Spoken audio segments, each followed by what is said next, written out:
कन्यादान तके भाई का रिश्ता शमशान तक, बेटा का बलिदान तक, भगत और भोलेनाथ का रिश्ता, भगत और भोलेनाथ का रिश्ता जुटल इस जहान से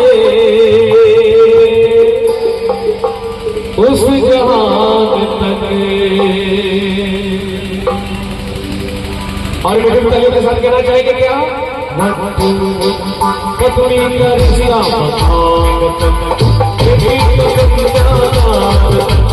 भाई का रिश्ता शमशान तक, बेटा का बलिदान तक, भगवान भोलेनाथ का रिश्ता, भगवान भोलेनाथ का रिश्ता जुटल इस जहान से उस जहान तक, इस जहान से उस जहान तक।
चांद का रिश्ता बिहान तक, सूरज ललित के ढलान तक, फसल का रिश्ता बिहान तक, गुरु शिष्य का इम्तिहान तक।